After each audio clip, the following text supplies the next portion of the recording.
మాజీ మంత్రి కేటీఆర్ జైలుకు పోవాలని కుతూహలంగా ఉన్నారని మంత్రి సీతక్క ఫైర్ అయ్యారు.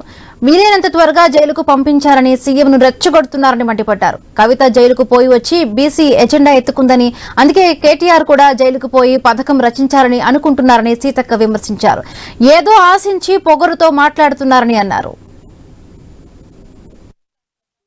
నిజంగా పౌరుషం వేరు, పొగరు వేరు. మా సీఎం గారేమో పౌరుషంతో బతుకుతాడు, ఈయనేమో దొర పొగరుతో బూత్ లో మాట్లాడి గలీజ్గా మాట్లాడుతున్నాడు. ఆ మాటలలో అదే కనబడుతుంది. కక్ష సాధింపు ఏమున్నది, వాస్తవాలకు ప్రతిరూపంగా అది విచారణ జరుగుతుంది, దాని ప్రకారం ముందుకెళ్తారు అంతే. ఇవాళ కక్ష సాధింపు అయితే గవర్నమెంట్ వచ్చిన తెల్లారే తీసుకుపోయి వేయాల్సింది.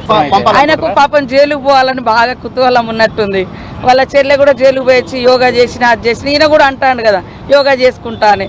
మరి అన్నప్పుడు ఇంకా కక్ష సాధింపు ఎందుకైతే నీకు ఇష్టం ఉన్నట్టుంది.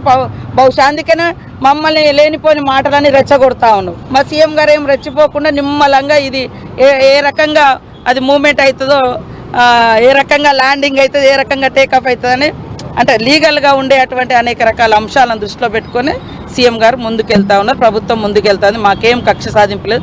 వాళ్ళ దురహంకారాలు కాబట్టి మనకు తెలుసుగా, పల్లెలలో మనం ఒక దొరనో ఏదైనా ఎదిరిస్తే వాళ్ళు మనసులో పెట్టుకొని ఎట్లా అహంకారంతో ప్రవర్తిస్తారు. అదే ఆయన పొగరుబోతు మాటలు. అదే స్థానిక ఎన్నికలపై 4-5 రోజుల్లో స్పష్టత వస్తుందని తాను చెప్పినట్లు మంత్రి సీతక్క అన్నారు. అందరి అభిప్రాయం తరువాతనే నిర్ణయం తీసుకుంటామని స్పష్టం చేశారు. నేను అనలేదు, వారం రోజులలో స్పష్టత వస్తుంది ఎప్పుడు ఎలక్షన్ పెడతాము అనేది.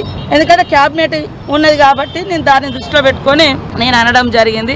ఏది ఏమైనా ఈరోజు మరి మా క్యాబినెట్ మీటింగ్ కూడా అవుతుంది కాబట్టి అక్కడ కొంత స్పష్టత వస్తుంది, పూర్తి స్పష్టత కూడా రావచ్చు అని నేను ఆశిస్తా ఉన్నాను. ఎందుకంటే అందరం సభ్యుల నిర్ణయం తీసుకోవాలి కదా, ఒక్కలం కాదు కదా.